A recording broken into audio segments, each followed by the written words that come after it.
in Raleigh, except for Senator Ted Alexander, who unfortunately could not join us today. These gentlemen should not be strangers to you, but if you're first time here, that's great. The whole opportunity here is for businesses, business owners, business leaders to connect with their legislators to help them understand the issues you are facing so they can address them.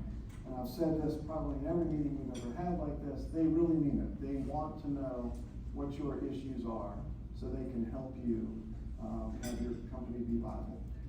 So to get rolling, I wanted to make you aware of several pieces of feedback we received from you all. And you will see a cue card at your table. This is an opportunity at your leisure to click on that, and it's a survey of issues that are important to you.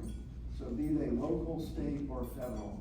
And we received a good bit of feedback already that's informing today's event. So just as a recap, the most important issues that were ranked by you all from highest to lowest were taxes, upskilling employees, infrastructure, energy costs and availability, cost of living, and child care access.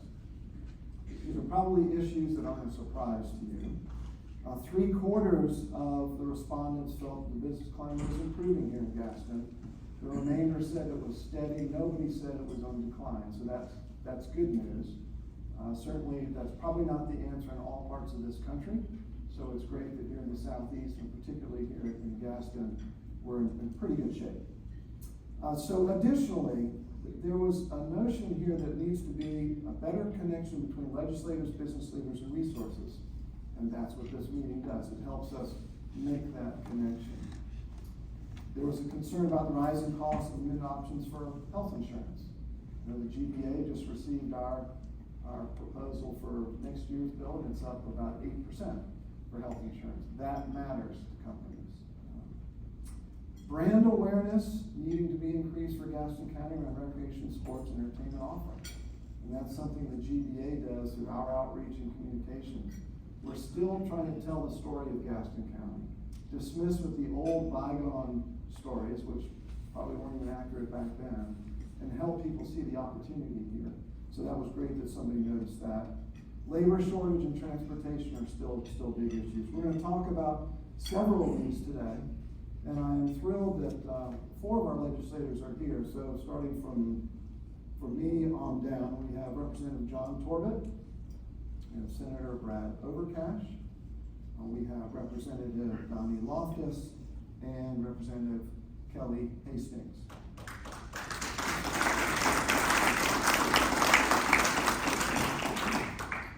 All right, so what I'd like to do is ask you gentlemen to do it real quick. I mean, brevity is a great thing. Lost art form. Y'all are good at this. Just a real quick introduction of who you are, maybe the committees in which you serve in Raleigh, and what your area of focus is.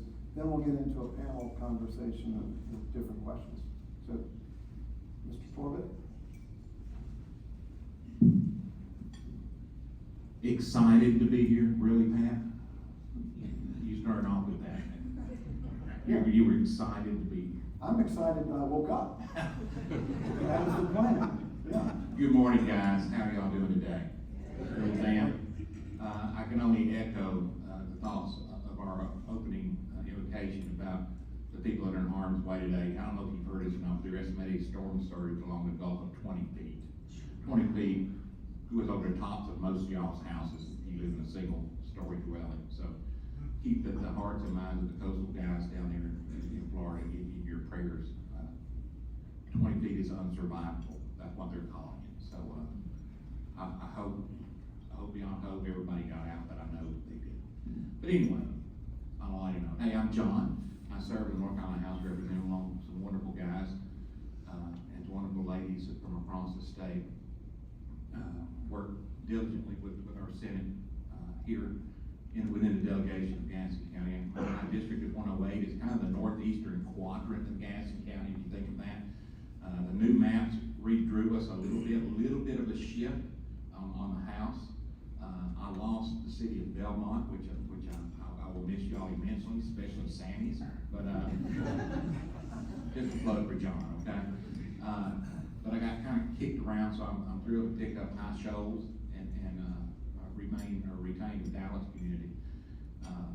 So my district kind of goes from I-85 around High Shoals, if you want to think of it that way. I've been in the House for 14 years. I am running for re-election. That would be 16 years if I are fortunate to win the election and serve two years after that. But I cut my teeth actually on health care back in 2011. Tom Tillis put me over the certificate of need. If you know anything about certificate of need, that is the third rail of politics. You don't want to be talking about certificate of need. He gave me a committee of that. We had 400 people show up in Asheville that weren't real happy, but we made it out with our lives, and we came up with a pretty good bill to talk about certificate of need. It's still being talked about today. Here we are 14 years later, still being talked about. But he said, you did such a good job with that.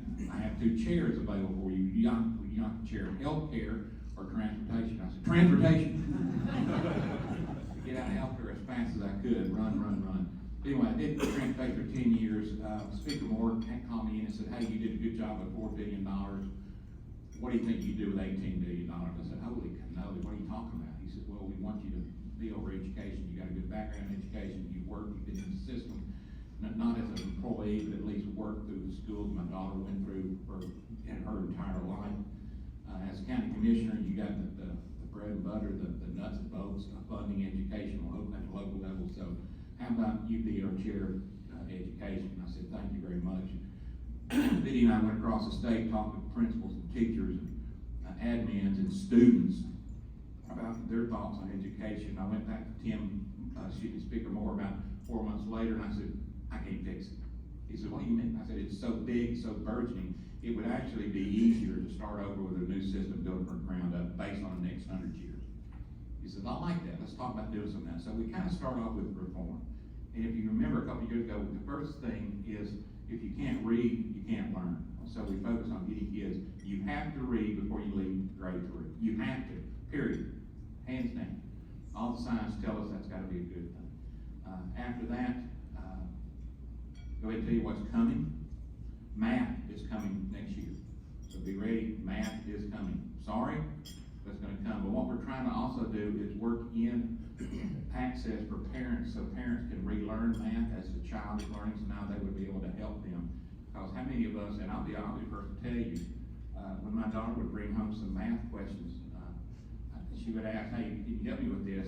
And Diddy and I would sit there going, holy cannoli, and have to go through the old way of learning math and come up and try to help her with her math assignment. So we're kind of taking that in and trying to go back to some of the original ways of instructing math and hopefully bringing them online. But focus on education. The goal of education, in my mind, as long as I'm there, when you leave K-12, you have the intellectual capability to go out and earn a living wage, an income to meet your American dream and raise a family if you so choose.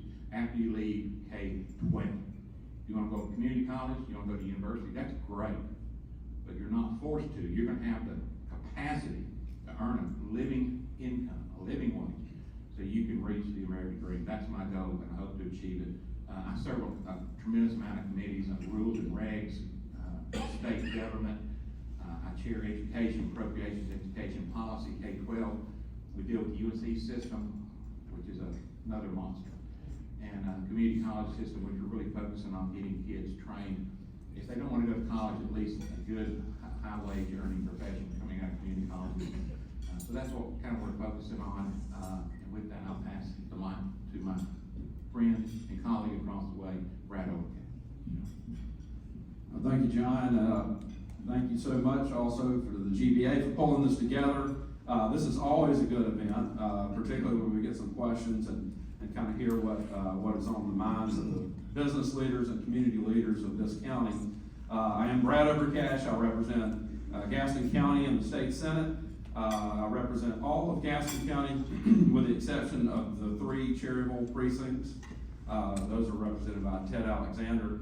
I'm in my first term. I am running for re-election in November, and it's been an excellent first term. And we've accomplished a lot for Gaston County, and I'm excited about what we can do in the future.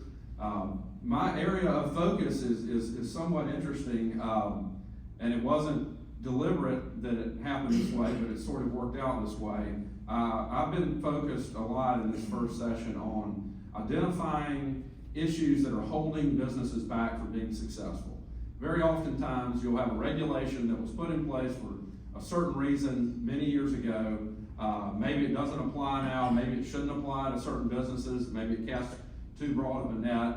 And as I've discussed that with folks and I've seen that it's holding back commerce, I have worked on that and have those regulations repealed where necessary, or at least reformed. And so ended up doing quite a bit of that across all kinds of sectors, and would be happy to work with any of you on those types of issues if your businesses are facing that. But with that being said, I'm very happy to be here and looking forward to the discussion. Good morning. I came to the House in November of 2021. I currently sit on appropriations, transportation appropriations, transportation, joint legislative oversight on transportation. So I'm all in about moving people to places faster. And 40 years is too long that it takes to build a road. So transportation, I'm all in. Some of these other gentlemen have had a lot more experience than I have, but I'm also involved. I sit on the health committee. I sit on the local government committee. I am part of the child fatality task force who works on things to protect children from ending their life way too soon. So I'm the chair of the Military and Veterans Affairs, where we impact some 780,000 heroes who live here in North Carolina. So engaged of really working through the health committee with impacting foster care and adoption, which is critically important, one, to the justice and safety side. Those have a propensity to go back into that system as foster kids. We have to fix that. We have to change that paradigm. So I'm honored to be here, and thanks for allowing me a few minutes. I'm Kelly Hastings. I live in Cherryville and represent large parts of Cleveland and Gaston counties. I apologize to one of our transportation experts. I thought you were Terry Stroud, and I called you by the wrong name. I know the difference, sir. Went in with John, I guess, in 2011. We were freshmen together. Back then, Senator Harrington was with us also. And through the years, I've chaired a number of committees: education, universities, transportation, finance, UNC Board of Governors nominating committee, and currently help with the Capitol, which is not my expertise, but I'm learning. I voluntarily gave up transportation chair some years ago. And I guess one of the most stressful points of serving was when I nominated a person to be on the UNC Board of Governors. And back then we were having elections within the House. You have to win an election within the House. And he was one of my good friends, Philip Byers. He's the former sheriff of Rutherford County. And we were able to put together a coalition, but that was a very interesting, stressful process. But that's one of the committees I've chaired, also UNC Board of Governors nominating committee, and it's an honor to be here today. Great. Well, the one thing I'm continually reminded of all these gentlemen is just how committed they are to the work and studying and reading. John was over here reading a couple of the 50 pages of the regulation bill before we got started. But in all seriousness, I hope you see the depth of experience that these gentlemen bring on behalf of Gaston County. That is not the norm across the state. These gentlemen also get along really well on a personal level and a professional level, both House and Senate, except for maybe some budget things. But that aside, we're just blessed to have committed elected officials who really are here to serve, and they operate that. Their behavior certainly shows that. This was somewhat random, but worked out well that we have the two pairs here, because I want to dive into education and transportation. I think those are two critical issues here in Gaston County. Education related to labor shortage, related to the needs of technological training for how businesses will operate in the future. And of course, transportation, really predominantly around the big infrastructure of crossing the Catawba to connect to the behemoth in Mecklenburg. So if we could, with John and Brad, let's talk a little bit about the K-12 as well as the higher education through the community college system, how we are preparing, or how you guys see from a legislative standpoint, preparing the workforce for the future, for today and the future. We'll start with K-12. Brad and I were just arguing, no, I'm kidding. We don't know. Again, thank you for being here today. Let's start with what we all know is that our teacher shortages, we have a break in the pipeline. So I'm going to give you two numbers, and people will say, well, what's enough? How much is enough? What's enough? I'm going to give you two numbers. These are my target goal numbers for teacher pay starting out baseline. 60,000 with a top end of 90,000. That's my goal. That is $3.25 billion additional dollars to make that happen. But you have to start somewhere, right? So I've got to keep working my colleagues for them to understand we have to get to that level. And with that, we can make the role of teaching a lot easier too, because they're having to do other jobs, second, third jobs to make ends meet. My gosh, there's some places in the state they're actually building low rent apartments just for entry level teachers. Come on, we're much better than that. So we have to pay them at the professional level that they deserve and that they were educated at. So if anybody asks you, tell me you heard it here, 69. That's my numbers, I'm sticking with it. What can we do in lieu of that before we get that implemented? Well, we started talking about advanced teaching roles. Advanced teaching roles. Who in here has ever heard of advanced teaching roles besides Jeff Booker? Advanced teaching roles give teachers in the classroom opportunities to achieve additional compensation by helping other teachers within their genre. Okay, so if you're a 5-year, 6-year math teacher, why shouldn't you help, or why couldn't you help a first, second year math teacher? And if so, you should be compensated additionally. And guess what? If we do it right, we keep them in the classroom, because now they're jumping to admin to receive that additional compensation, which takes them out of the classroom. So I want to keep my valued teachers, my asset, my true gold of education in the classroom teaching our kids. So we have to increase their compensation. So advanced teaching roles is a way to do that. And I was so thrilled, extremely thrilled, last year having a conversation with Senator Berger. He's a believer now, so he believes on the Senate side too that advanced teaching role is a method of getting teachers additional compensation, but keeping their value, keep that asset in the classroom. So that's one thing we're working on the pipeline. Hey, John, let me interrupt and Sure. so from a relative standpoint, you're talking about 60 to 90 in salary for teachers. Where are teachers on average today, just so the audience understands that? Almost 50. I mean, you can say somewhere in the neighborhood of 50 or under. I mean, there's some like 30 to 40 to 50, depending. And that also builds in your adjustment from the county that comes in to help aid those teachers' supplements. So it's across the board. And that's another issue we have. The pay is so spread across is that we'll have Gaston folks jump over to Mecklenburg just to earn $4,000 or $5,000 extra dollars. Fortunately for us, they only stay over there a year or two before they get fed up with Mecklenburg to come back to Gaston County. But anyway, that's another story. So that's a 20 to 30% increase, which is substantial. So we're not talking here about incremental shifts. It's back to what John had mentioned. How do you take almost education, look at it with the blank paper standpoint, and design something for the future? So I just want to make sure people understand the differences there. They're pretty dramatic. Yeah, they are. You know, another focus of education for us has been our community college system. I don't have to tell anybody in this room, we have Gaston College, which is the finest community college in North Carolina, with a real focus on providing folks with the training that they need to either advance in their existing career or to find their way in a new career path. And you know, we've been working with the GBA as well on some of our manufacturing training initiatives.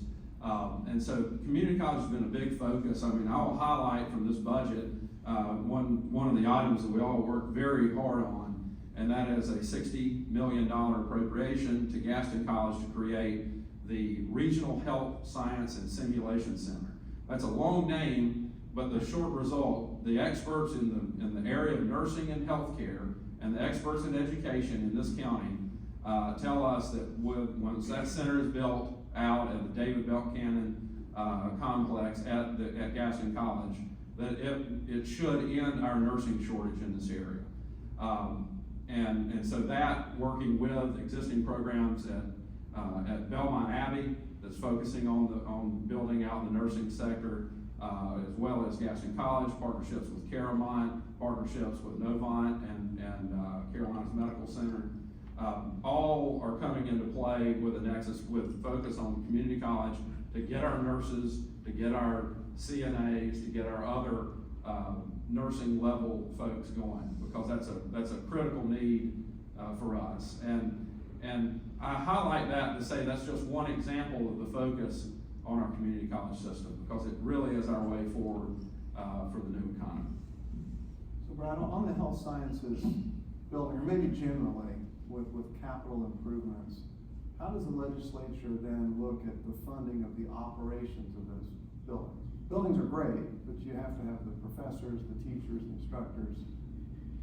Yeah, so in this instance, it's not just a capital appropriation. I mean, that's a major focus of it.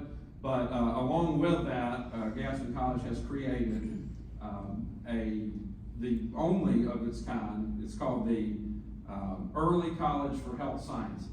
So we have traditional early colleges across, including at Gaston College, across many community colleges. But Gaston College is also creating and operating, and really with this, enhancing the Early College for Health Sciences. So it's not just a capital outlay. It also has a simulation center where our existing nurses that are practicing in Gaston County can go and receive some advanced training without having to leave the county. So it really is a holistic partnership, not just here's your building, good luck with it. Yeah, and that's great. Dr. Booker and I have had several conversations about this. Just the whole continuum of learning. The student wants to go learn. Well, you think, well, just go to the college and they'll get it done. Well, the college is facing challenges with hiring people as well, like everybody else.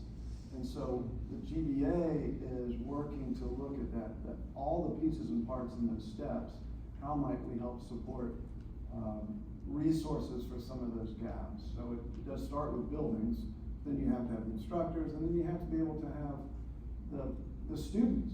Those can be continuing learners who may be employed already. They can be adults that are looking to get employed for the first time, or students coming through high school. So that pipeline is important. And then most important is you all. Are you going to hire these people to get trained? And the timing of all of that is really, it's more of an art than it is a science, because economic cycles don't really match with the duration of education. And so you have somebody that's excited about being retrained and upskilling themselves. They take 6 months to go through that program, the economy shifts, and all of a sudden there are job opportunities. So it's an incredible system that takes a collaborative approach from a lot of different entities to make this happen. And we really appreciate your support of it.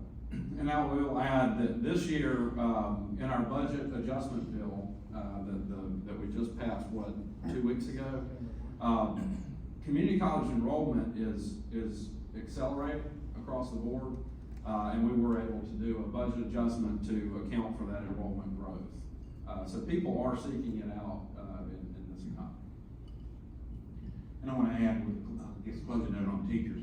How many educator campuses do we have in North Carolina, university level? How many schools are spitting out teachers, right? Not that many, I mean, if you think of it. So, can I take you in my confidence and don't say this to anybody? Okay? Oh, America. What if we had 58 additional campuses training our teachers for the future? What if we enlisted our community colleges from one end of the state to the other end of the state to help us prepare our teachers? Maybe put them in a classroom for 2 years while they get their final 2 years to aid and assist our our budgeting system that needs those talented individuals. And on top of that, we'd be across the state getting them, which that means either whether you're rural or urban, you'd be more apt to stay into your area where you're getting your education. So now we're not sending all of our teachers aren't offloading to Mecklenburg or Gaston or Greensboro. They're spread out across the state. So we're just evaluating that. I'm eyeing that. I'm looking in to see if that's a probability or a possibility. If you have any insight, please let me know. But I just think that might be a good jump start to bringing in additional education. Great. Well, thanks for all the creativity you're putting into this, because we need it. All right, let's talk about transportation. And Madami, you are really focused on this, and Kelly, of course, on the capital side, but then also with his background. I think there might be a slide that we can pull up, or you want me to? While she's coming, I know you have questions about what does Gaston County look like for the next few years for transportation. Back in the spring, we did an update for where we are with road building. It very quickly, the I-85 widening, the project award will be in the summer of 2025. Right-of-way utility relocations will be the next 12 to 18 months after that. Catawba River Bridge, that project is slated still to start late fall of 24, so we're there. South Fork River Bridge, contract led February of 2025. South New Hope Road project, if you heard it had been pushed back for 10 years, that would be incorrect. So it is scheduled to go to summer of 2027 because they are working diligently to purchase the 36 structures for the right-of-way. So somewhere in the summer of 27 will be the start for South New Hope Road project. On the map, you will see the rail line we talked about in March, I think it was. Right now, they are in step one of a process, and step one is the evaluation of the line itself, the 4 or 5 crossings. All of that is going to be paid for with FRC federal funds. Step 2 will be getting into service plan for the corridor, which includes schedules and all this kind of stuff, and that'll be due in 2026. That's about a 2-year process. And Donnie, this is for commuter rail stuff. Correct. This is for moving people. So part of that, after step 2 has begun in 2026, the next things we're going to talk about or need to talk about as a community is some local funding. And that'll be somewhere between $200,000 to $400,000. And that's a big number, but it leverages a 90-10 match on getting this started. And this whole process could be going in a 7 to a 12-year period. I'm pushing for 7, that we're actually moving people by rail to Charlotte. So my focus will be in the future is getting all 14 municipalities, county governments, business community. If we don't commit funds, you're not going to get very far. And this whole process is to build a short line rail system. Back in the 30s, 40s, and maybe early 50s, rail was as easy as driving a car. So there's a possibility we could be doing this in 7 to 8 years, but it's going to take a commitment from our community of how we fund some of this 90-10 match of getting these studies done, we already own the line, we own the environmental. That's the hardest part of getting that project started. So that's the good thing. So from now in Cox Road, I think I have one also for Cox Road. From now to 2030, Cox Road will be a nightmare at some point. And Union Road will be somewhere around 26, where they will widen that and pave it.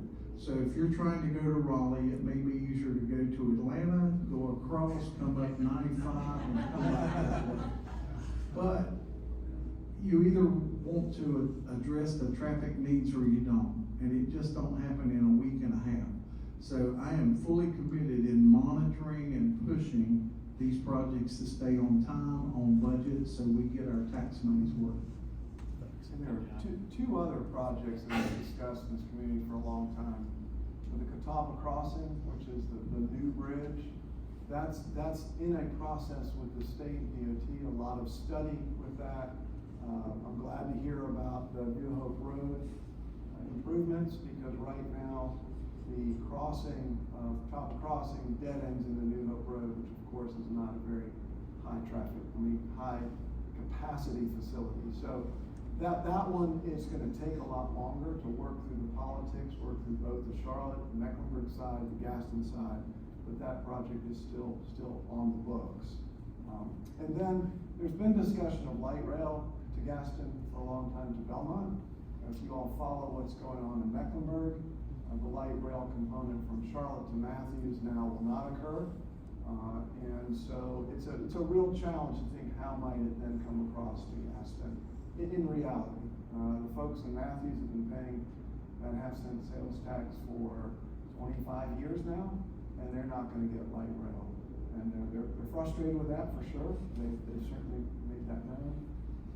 But we're continuing to have conversations with Charlotte around all of these crossings. And what Donnie was mentioning on the commuter rail, some of you may have heard of this, is the P and N line, so Piedmont and Northern Line.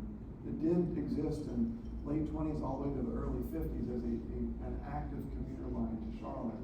It runs basically from behind Tony's Ice Cream all the way up through Mount Holly. At Mount Holly, it becomes a CSX line, so you have to work with that railroad. And then it dead ends and stops basically right behind the football stadium on Cedar Street in Charlotte. So, as he said, the infrastructure is there. And there are challenges with it for sure, with working with the railroad, what happens when you get to Charlotte and how you connect them to a terminus somewhere there. But as I've said, I'd rather have a 6-block challenge than a 25-mile challenge. And so the study is actually looking at that corridor, the PNN corridor, the existing line, which is an operating line, by the way. There's a group that operates that, services multiple businesses here in Gaston County, from logistics and warehousing. The other opportunity is Norfolk Southern's line, which goes south kind of through Belmont. So we're intrigued by the funding from the federal government to help us look at this. And this is one of 5 corridors being studied, I believe 5. It looks like a lot more there, but I think it's 5. So thanks for that update. And then on the capital side, Kelly, with transportation, you and I were chatting before we got started on some of the changes going on with how we're hopefully gonna fund these projects. Can you help us know where we stand with that? Sure, just briefly. So, capital was, fortunately, that's another one of those committees where I can work behind the scenes. And it's interesting. Just for instance, here's what we deal with. We deal with paying off the state debt service, state agency repairs and renovations, UNC system repairs and renovations, UNC capital projects, water resources development, agricultural cost share, broadband, community colleges, athletic facilities, hospitals, historic sites. That's billions of dollars. And when Governor McCrory was governor, we did bonds back at that time, and that funded a lot of great projects. Then we didn't have the money then to pay as you go, really. So pretty significant bond package at that time. And we also do direct appropriations for capital. Have some great projects around the state that's happening on it. Then we moved to the state capital and infrastructure fund, and that's where we set back a certain amount to try to pay for projects as we go, but it's billions of dollars. One other thing, and I'll focus as I used to chair transportation, we have some major developments. As you all well know, a federal lawsuit stopped what was then called the Garden Parkway. If you'll remember, that was not a state lawsuit, that was a federal lawsuit. We don't control the federal rules of civil procedure in North Carolina. That's handled in Washington. Fast forward, under the State Transportation Investments Program, only 2 entities now can submit projects for prioritization. That's your MPO or RPO. We happen to be in the Gaston, Cleveland, Lincoln MPO, or your division engineer. My understanding is the CRTPO in Charlotte pulled the Catawba Crossing from their physically constrained list, which means it's not on a physically constrained list. It's not being seriously considered by them because they have other issues that they're having to deal with. My understanding is also that our local MPO, which is made up of primarily local elected officials, did not submit that project for prioritization in the last round of prioritization. That's a decision they'll have to make. That's not a decision that the General Assembly would make. The other really big change here recently is the federal infra grant. That's $100 million. That's completely changed the makeup of the widening of 85. That's been divided up into 3 sections now. There'll be one from 321 to McAdenville. The other would be exit 23 at McAdenville to east of 273. And then there's another divided section which will handle the difficult and expensive crossings of the rail across the interstate. So that's a major change that's happened within the last couple of months. That's pretty significant.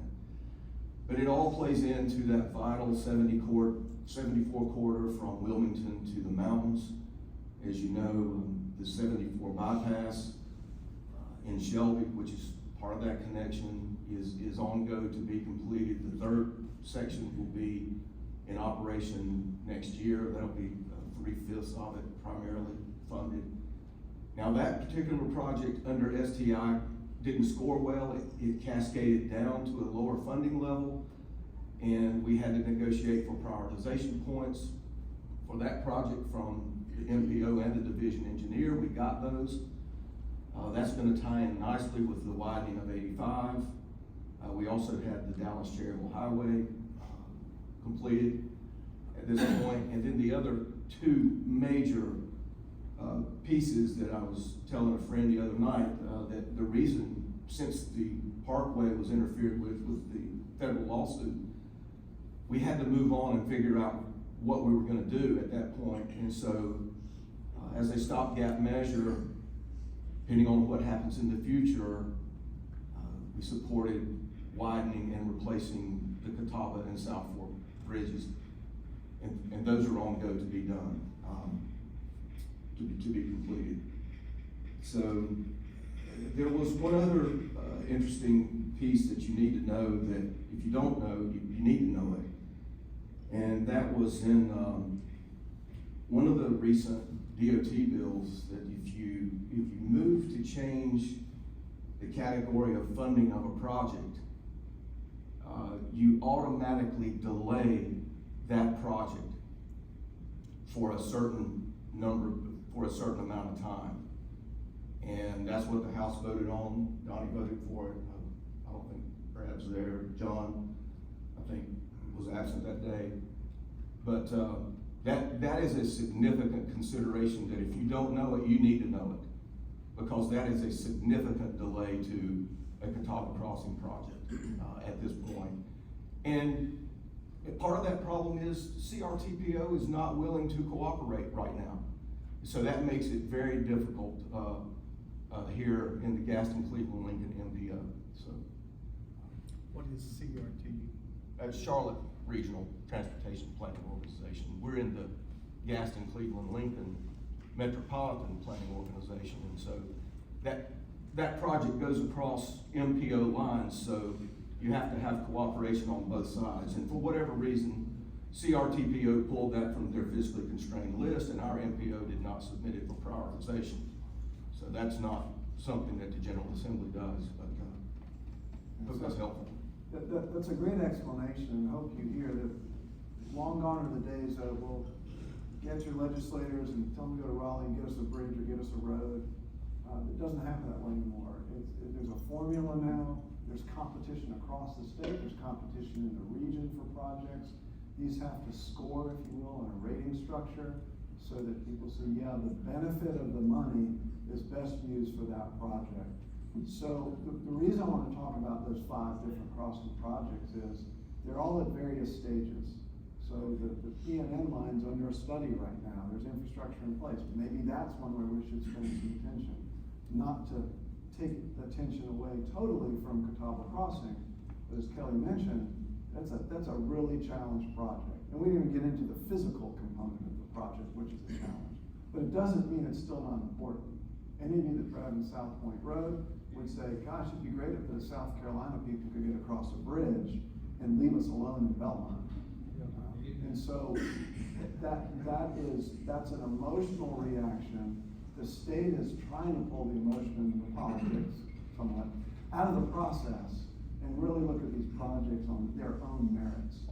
So we are proposing as the GBA to continue to advocate for these important transportation infrastructure projects, but they each have their own life and their own timeline and their own ability for business folks to get involved. And maybe on the Catawba Crossing, it's meet with businesses in Charlotte and understand what's the mutual benefit of a project like that? How do we get that resurrected back to get onto the list, to get into the whole program? So it's super complicated. I will never ride my bike or drive across that bridge, but that doesn't mean we don't put energy in it today. We're gonna build a wall between us and South Carolina. We're That's gonna it. have South Carolina pay for it. Yeah. Well, we could have a whole session on transportation, but the point is, we have people with tremendous experience and influence in Raleigh, helping us navigate these challenges. You know, Kelly, brought up the idea of bonds, and I do wanna, let y'all know, there's a lot of positive things going on in Raleigh as well, and when you brought up bonds, that kind of made me think of something that you should probably know and might be encouraged to hear. You know that we've been consistently pushing down very aggressively the corporate income tax. We're gonna keep doing that, hopefully get it to zero as soon as possible. We've been pushing down personal income taxes as well. But we've been doing it in a way that is fiscally responsible. We have not bankrupted the state by pushing down taxes. In fact, each time we've lowered taxes, both corporate and personal, we've seen revenues to the state increase as that's gone along. But what we've done with those increases is create, among other things, what we call the State Capital Infrastructure Fund. And the idea behind that is, instead of every time we need a major capital build out, whether it's universities, whether it's community colleges, every time we need a major capital outlay, instead of having a bond package and taking on debt as a state, we have stockpiled, I believe it's up to $7 billion in our state capital infrastructure fund now. And so when we need things like this project I previously mentioned at Gaston College, we don't have to issue bonds, we don't have to take on additional debt. Instead, we have it in that fund and we can allocate those funds and pay for it as we go. And so we also have other additional rainy day funds I know Representative Torbett's gonna talk to us about. So I just wanted to highlight that when I heard about bonds. I don't believe that you will see the state issue bonds for the foreseeable future. Also paying off our debt. Yeah. And just to follow up on that, when the bonds were done, remember, we had just come out of inheriting a billions of dollars structural shortfall, but we had capital needs and we just didn't have the money at that time. And but we were able to do the bonds then because that did not negatively affect our AAA bond rating, and we did not have to raise taxes, and we were still able to continue to reduce our debt. And so fortunately, we don't have to do that now, but those of us who were there all the way back to 2011 actually experienced what it's like to be in a billions of dollars structural shortfall, and that was not a fun time. So. To follow up a little bit on that, have you all heard about the rainy day fund? You understand what that is? We probably all as moms and dads, and grandpas, grandmas, whatever, we all probably have that ourselves, right? In case things get a little tight, we got some stuck away or squirreled away, as they used to say, or under the mattress, maybe in my time, but anyway, never, nothing. We don't have any under our mattress, do we? Okay. There's a lot of bankers sponsoring this. Don't store it on the Okay, mattress. they're not under the mattress. Thank you for that, sure. what we did know, when we came in 2011, we were in some pretty dire times. There was a $2 billion true shortfall. There was a $2 billion coming at us shortfall. All in all, structurally, if we did nothing, we were looking at a $6 billion, but we owed the feds to structural debt. So needless to say, the first years weren't real happy years. We were across the state and told everybody, vote for us, and we're gonna do things to make every one of y'all mad. And they still did, and trusted our, I guess, financial capability, went in there and straightened it out. But straightened out, here's what we learned. Why not address the people's needs, so if we ever are faced with a downturn economically, or another coastal cataclysm of a storm, that we are financially prepared, so we don't have to go in and tax the people of North Carolina at a higher rate just to pay for storm damage or bad economic times. So we started a rainy day fund. That rainy day fund right now is about $5 billion plus. And we are well prepared to manage any kind of storm, whether it be financial or an act of God, so to speak, to help pay for the rebuild, rehab, or carry us through to better times. We hope we don't have to use it. We haven't used it yet, recently. So pray for no storms and pray for good economic times. But just want to let you know, fiscal restraint, fiscal responsibility, we believe wholeheartedly in. As Brad and Kelly were both saying, when we first went up there, one of the things, who would have thought that they would have figured out a way to tax a tax? I mean, that was absurd. And so we kind of did away with that. But we just went through and kind of cleaned the slate and started over again with the tax policy, lowering all taxes and at the same time paying off the debt that was on the books. So we're being as fiscally responsible as we can possibly be with your hard-earned tax dollars. So thank you. I wanted to, before we run out of time, I wanted to address the issue you mentioned, childcare, and how that's impacting the workforce. Most of you, if you have kids, you had those early in your career. You weren't making your medium to high income that you make as your career progresses. Also, having a child when you're in that low-paying career mode with diapers, formula, tubes in the ears, doctor appointments, childcare, period. Childcare for those early years is more than some college tuition in North Carolina. The Chamber of North Carolina did a study that says we're losing $5.6 billion in potential worker shortages because they can't find daycare or afford daycare, childcare, and they're out of the workforce for that. That's a huge issue that hopefully we will move towards addressing. 2 years ago, when we had ARPA funds, COVID money, $300 million was spent on raising salaries for child care workers in order to retain them so the daycares, child care centers would stay open. Last year, we put $300 million of state dollars in that, and we said, this is a one-time funding. Do not use it for salaries for reoccurring on your budget. Well, $300 million, most of that went to salaries. And so this year, we had what we called a child care cliff. And I'm sure you heard around 1,200 child care centers were closing because they couldn't afford to stay open, and their margins were so razor thin, they chose to close.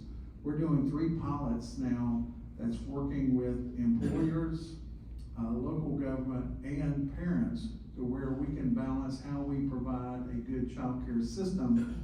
Because I personally believe a good child care system, not somewhere to park your kid, not somewhere where they go play for 8 hours a day, it could impact the future of K through 12 education. If they're not reading by 3rd grade, we all know that's the people we see in lockup 15 years later. So I'm committed to saying K through 12 is important, but how we address this $5.6 billion of lost productivity from workers not being able to be part of the workforce is important. And you'll hear more about that. And I'm sure as business people, you still have help wanted signs, you still need workers. This is going to become a huge issue. And hopefully we can find a way to address that, to impact the business community. Hey, I was gonna follow up on what John was saying too. When we came in 2011, this is also how difficult it was. We owed the federal government at that time, we inherited this. We weren't in charge of it. We inherited this. We owed the federal government billions of dollars for unemployment insurance. We didn't even mention that. And we also had hundreds of millions of dollars of Medicaid cost overruns, which in large part were due to waste, fraud, and abuse. So you could see when we came in 2011, to have to handle all of those financial catastrophes was really difficult, and to manage it in a way where we did not negatively affect our AAA bond rating.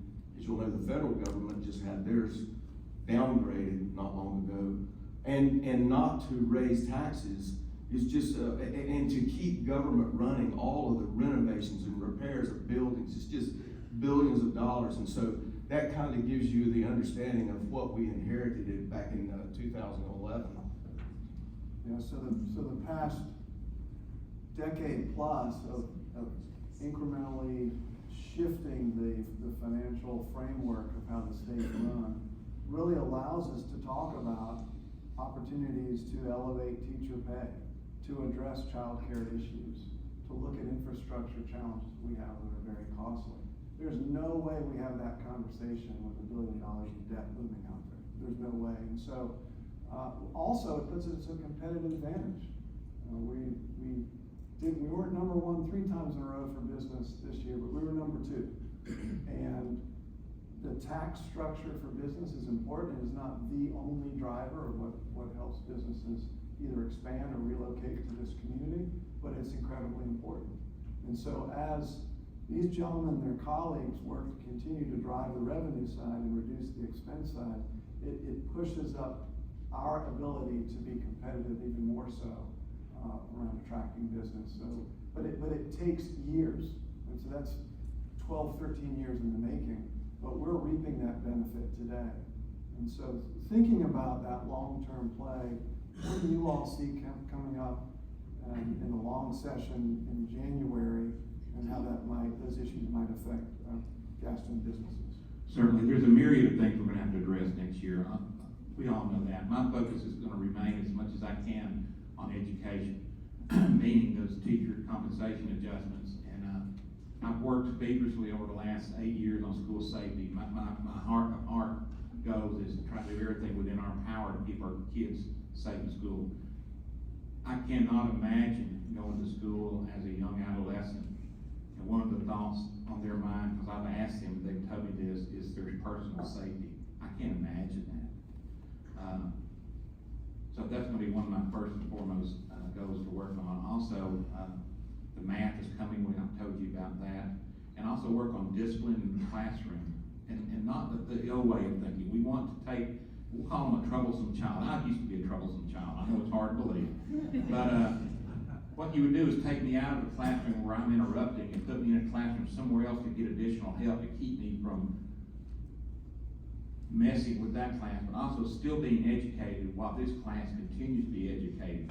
Here again, Gaston Schools has done a good job of that with some of the plans they do. I plan on using some of their techniques, proven techniques, and try to get them statewide to better support teachers in the classroom when it comes to disciplinary concerns, and not go into the I'm not going to report that because it's going to make my school look bad mode, which is where we are in North Carolina now. We're going to focus on fixing the problem and moving on down the road. It shouldn't have anything to do whether your school looks bad or not. It's working on disciplinary action. And I'm going to leave you with this. A lot of this comes from, I was given a rare opportunity, but Biddy and I both were given a rare opportunity. And I'm not the same guy now as I was a year ago at this same meeting. I had an opportunity to tour Parkland High School in Florida.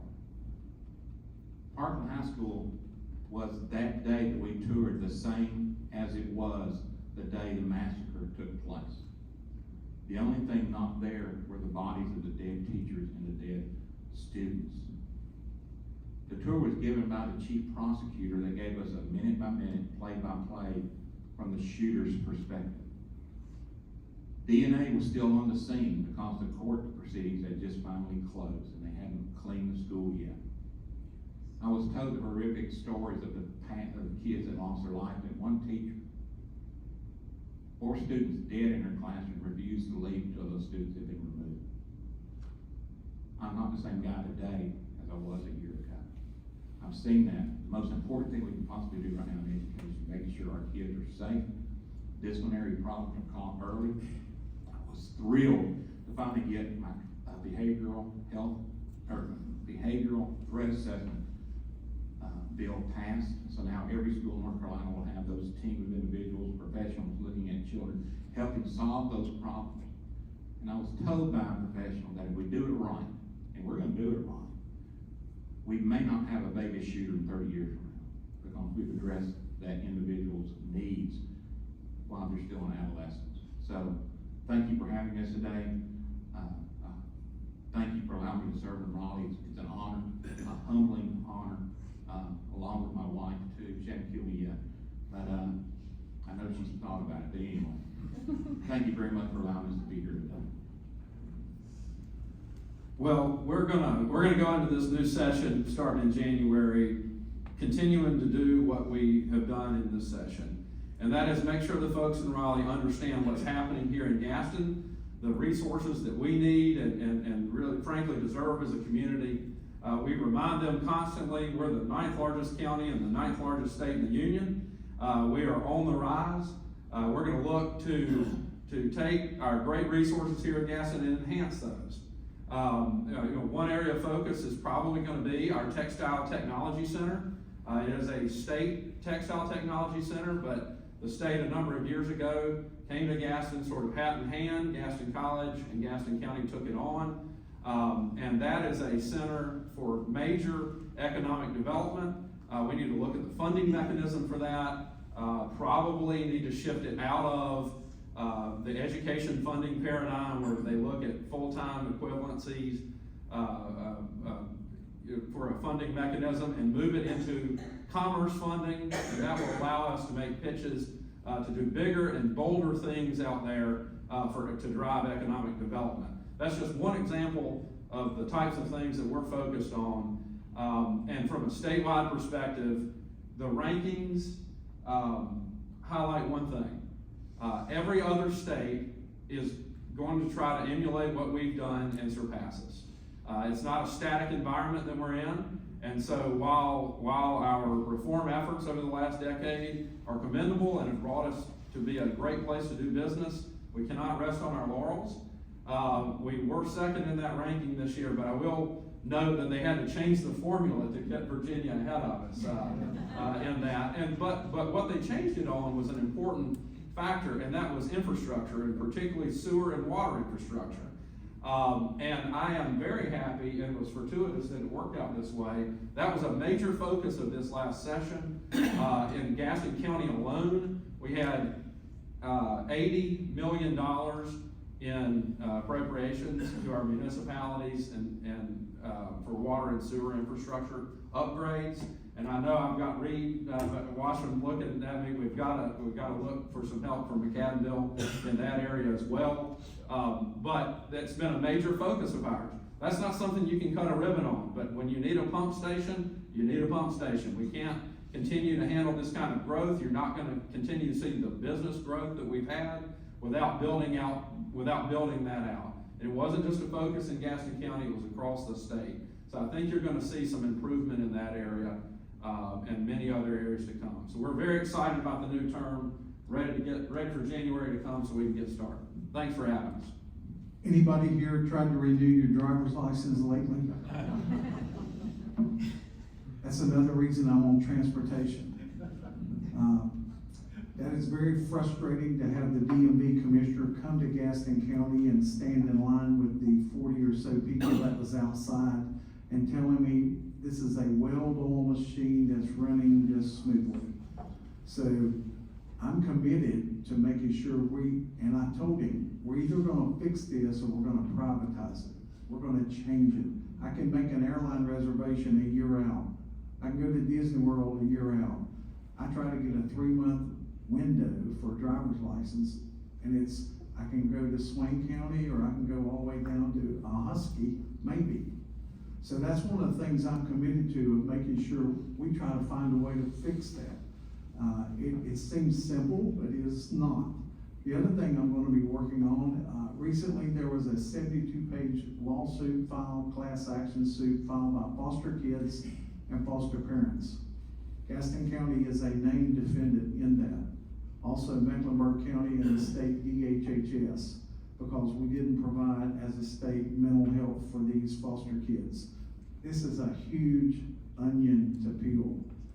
It is very costly to the state. There's over 10,000 kids in foster care right now. This is something that is very passionate for me, that we can solve as a community across the state. So that's another huge area to participate in. And the changes in the infrastructure that Senator Overcash mentioned, North Carolina had $34 billion worth of needs, Virginia only had 14. So they got so tired of us winning, they had to change the whole rating mechanism, but we come in second for that. So you're living in a great state that is forward-looking, forward-thinking, and forward-acting. And on your worst day, we're still better than a lot of other states in this country we live in. So it is an honor to work with these gentlemen and with Senator Alexander, because without the relationships, you know this in business, sometimes the relationships makes more things happen than anything else. So it's an honor to represent Gaston County, and thank you for allowing me to be a part of this today. Thanks, Don. So obviously we'll be focusing on those overarching issues, lower taxes, economic security, student learning, all of those important things that everybody cares about. But being, I guess, John, you and I will be two of the most senior members coming up. And I don't say that in a cocky manner, I say that in this manner. I've learned not to expect anything, because if you've not been paying attention to what's happening in this country,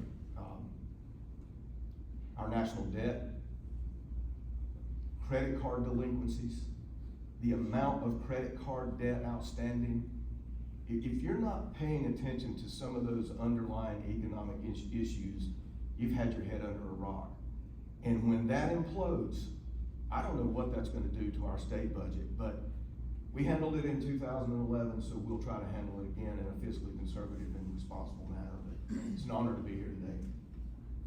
Great, well, thank you all. We do have some time for some questions.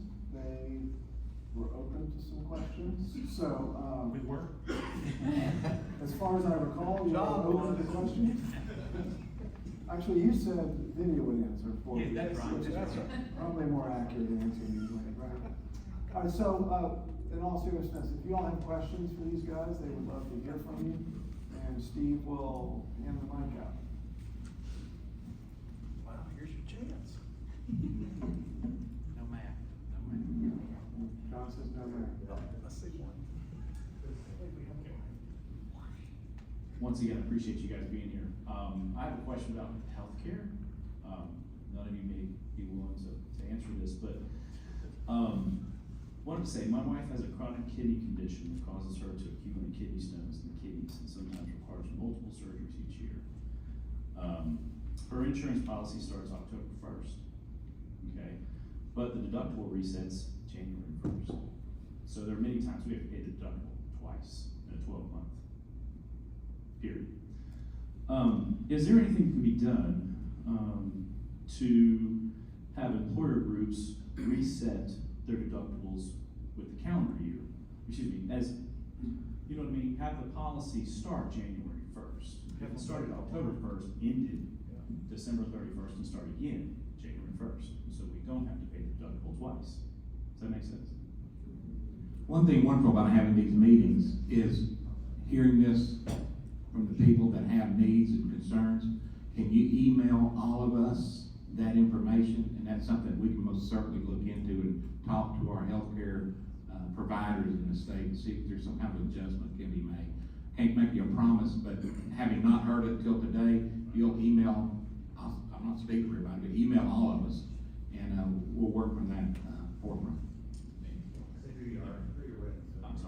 name's Sean Jones, and I'm with Premier South Real Estate here in Gaston County. Thank you. As a health committee member, I'll make sure we're focused on that in healthcare.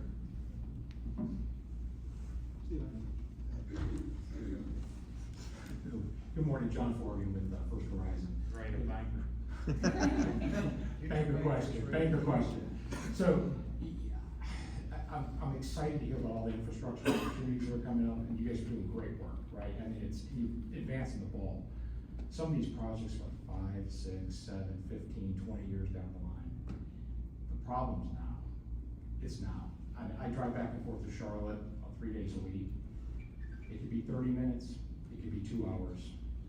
Just gotta take a flyer and look at Waze and see where I'm going that day, right? So my question is, how do we incrementally, in the short run, have a short-term plan for short things, whether it's changing lights and coordinating lights all the way down Wilkinson, or stops and starts off getting on 85, little things like that, well, the infrastructure's coming, the money's coming, but it's gonna be a big push to move all those lines off of 85 and redo all 15 on-ramps.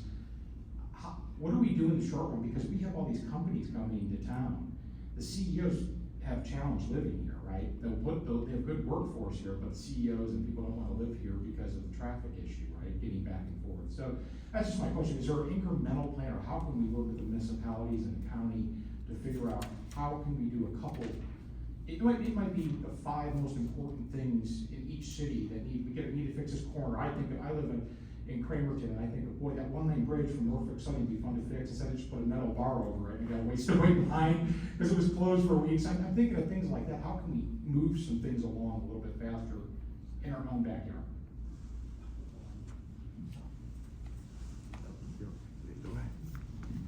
I'll, as a former transportation chair, I'll briefly explain. I mean, we could have had 85 widened years ago, but at that time, we didn't have some cooperative MPO members. It could have been done decades ago. And so now, fast forward, we're gonna have to deal with the widening of 85, and some of those incremental plans to help with that is build a better boulevard. I wish Adrian Miller could be here. Build a better boulevard, digitalized traffic signals, replacing the South Fork and Catawba River bridges before the widening of 85. All of those are in the works, but there's been delays. Like I said, you had a federal lawsuit. You also had a new runway at the Charlotte Airport that interfered with the pathway of what was then the Parkway crossing, whatever you call it. There's just been so many, and a poor score under STI. There's been so many hurdles in transportation, unless you've been involved in it and really study the state and federal transportation law. Because remember, the federal government has to approve our STIP.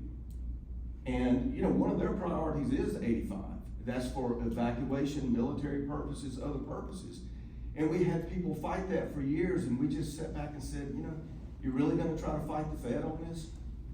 And so it could have been done years ago. Unfortunately, it's not already done. And the obvious unfortunate outcome of the delay is just much more expensive to do today. But John, and you know this, the GBA took an active participation in leading the bond campaign for $75 million in transportation improvements in Gastonia 2 years ago. And so you're seeing on the ground here locally repaving of streets, some enhancements of sidewalks and intersection improvements. So that's what's being done today at the local level. And currently, we're running the campaign for Belmont. You see some little flyers on your table. Belmont has a $25 million transportation bond referendum on the ballot here in November. So that's to help improve the intersection there at the high school on South Point Road, and some enhancements there, maybe a connector road behind the middle school, and then a project up in North Belmont, and another one near downtown. So local communities are having to take on some of this because the state funds are limited, as we've heard.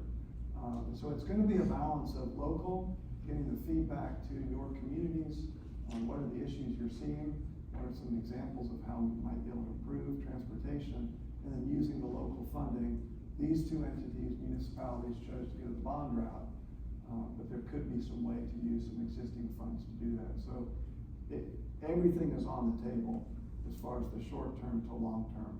If we just focus on bridges 25 years from now, we're gonna miss so much of the opportunity to support the dramatic growth that we have. And all of that is not dependent on a bridge. A lot of it is just how do you get from one neighborhood to the next, or get to your office, or to your childcare center. Quick funding knowledge, you walk away, hopefully learn something. 3 ways to get money: DMV fees, yay; gas tax, yay; new car sales.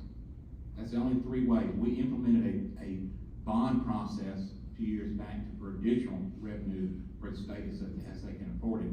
That's the only way they can receive money. One of the biggest holdbacks we have now from completion of the projects that are dedicated is inflationary cost overruns. We're looking anywhere from 15, 18 to 20, upwards of 20% on some projects. Which what happens is that when those projects get hit with that are in the pipeline being worked out, everything below that suffers because now there's no funds for those projects. So that's one of the biggest things that we're being hammered with almost daily right now within transportation. Now, on a personal note, I do think that we are focusing too much on these, I'll just call it like I said.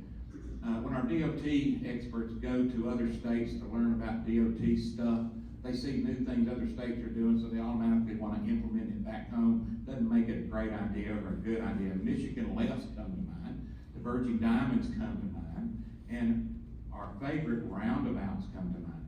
But just because we have access to those doesn't mean they have to go anywhere, because every time you see one of those going in, that's money being deflected from somewhere else. And also what we're doing now, they're going into cities, unbeknownst to cities, readjusting their red lights to try to get cars through. Well, I get it, I understand, but my suggestion would be maybe talk to the cities about that before you do anything, okay? So, that's just some suggestions, because they're taking it on their own some of it. And anytime a yellow truck moves, that's costing taxpayer dollars. So if we can kind of readjust our priorities just a bit, maybe we can get some additional flow of monies back to those big projects that are gonna make the difference for a century.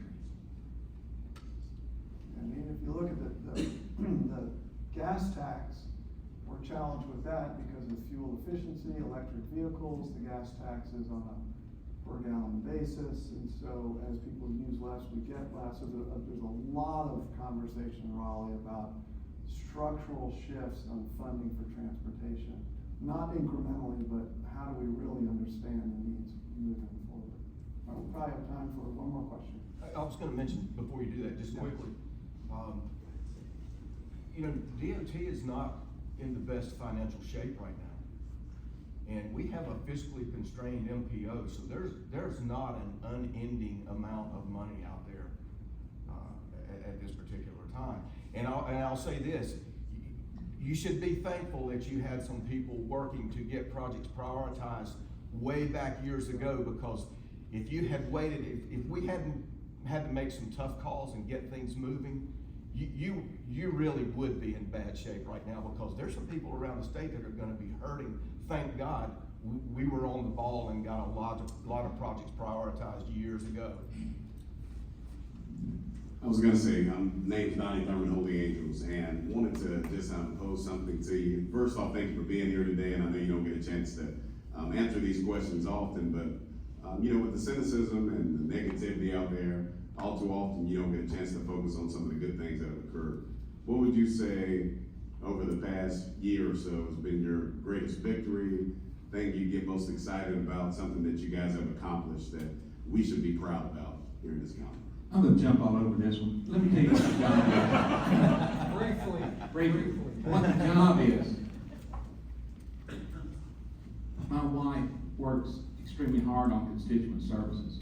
She didn't want to go up there and do the job. I talked to her for 6 months and begged and pleaded her to go up there and do it. After she's been on the job like 10 days, she came to me saying, "Can I tell you something?" I said, "Sure, of course, honey." She says, "This is the most rewarding job I've ever had." I mean, you talk about a tear down the eye. But here's, when grandma or grandpa or this person or that person says, "Representative so-and-so, I didn't know where else to turn. Somebody told me to call my representative. I called you. You were there. You got my need. Thank you so much, but I did not know what to do." man, that's the job. That is the job. So that happens more so than not. And so that makes all the other minutia, all the other crap, worth the effort of actually accomplishing those things for people that really need some help. You know, I just highlight that, you know, we're in the middle of a 2-year budget that was passed last year, and we were able to secure an unprecedented amount of investment in Gaston County for a myriad of projects, large and small, that are really gonna help us to be the best place to do business in all of North Carolina. And it's really an unprecedented thing, and I think it's something that everybody in this room should be proud of. I would agree with John that constituent services to me is about 60% of what I do. It is the most needed for people who have nowhere else to turn to or can't break the secret code on state or local government. So that is the most rewarding. For me personally, writing House Bill 420 last year for Opportunity Scholarships was on version 44. That means we had rewritten the bill 44 times to make sure we had plugged every hole. And it was a 3-year funding mechanism that every kid had money to follow it. It was too expensive for the speaker and for folks around the finance crew. So I shared my bill with Senator Michael Lee over in the Senate. My bill came back 3 weeks later with Senator Lee bill with 10 years of funding. But you know what? I was effective in causing change. So now parents have the opportunity to choose how their kid is educated and make those decisions. The other bill was the Loving Homes Act. My fellow representative came to me, they got 5 kids, had a little girl on the way, died of congestive heart failure before it was born. They had planned for 6 kids their entire life. They bought a Suburban, built 6 bedrooms, had a big house. They went to local DSS to adopt. Oh, there's a rule that says you can't have, if you have 5 kids, you can't have any more than 5. Not a law, not a statute, just a rule. And he was very frustrated that they couldn't provide a loving home for 1 more little girl. They had 3 boys, 2 girls, they were waiting on a little girl. So we wrote a bill, the Loving Homes Act. That cleared the way for parents who could financially available, space available, could now adopt more than 5 kids. They already had 5. So those are the things that I think are important to impact kids, the future of our state. I'm really enthused about the possibility of going into next year of moving towards more focus on how do we fix the child care thing. If you're losing $5.6 billion in opportunity for employers, we have to address that. The other thing I'm really focused on is, I like John's idea of 60-90. But it takes more than just us 3 in the House and Brad in the Senate to pass that. But if we can start that conversation of saying, are we committed to this? I'll tell you, I've only been there since November of 21. I hate hearing teacher pay every year. It's not that I don't like teachers, but I think a state this size has the ability to address this as a continuing plan, not just one and done. So that's another area I'm going to focus on. Thank you. So a lot of things have happened outside of politics, family and other great things. But since we're here today, I'll focus just on legislative matters. One of the greatest feelings is to be the primary lead sponsor of a bill and usher it through the House and Senate and have it become law. That's a pretty big accomplishment, and I've been fortunate to have either 25 bills or resolutions, which resolutions can have force of law in North Carolina. UNC Board of Governors nominations, we do by resolution sometimes. That really has force of law, actually. But being able to lead those through the House and Senate and have them become law is a really great feeling. But the top feeling is to, as Donnie said, help a constituent break through the bureaucracy and the red tape and help get them some satisfaction and help. That's the ultimate for me, actually, in legislative life. Well, and I would just echo their service, that there's not a call that goes unanswered from me, and I harass these guys a good bit. Yes, you do. You don't get the call. Video is wonderful. But they're open to the conversation they wanna hear, and I can't emphasize that enough. Thank you all for being here. I also wanna recognize our board members that are here that help drive our approach to this work. So Malia Malden is here, Jeff Booker, John Forgan. Thank you all, the whole board, for supporting our efforts in support of the business community. Before you leave. Yes, sir? Unsolicited. Steve, Pat, they have our numbers, they call us, they're so interlaced, intertwined, connected, whatever you wanna say. It's an honor and privilege to work with both of them, I've known them now for several years. They're top shelf, I mean, they get the job done, and they advise us as what better things we could do for y'all back here, based on what they're hearing from y'all. So keep those lines of communication, thank you both for what you do for people of Gaston County. And their staff. And your staff, yes.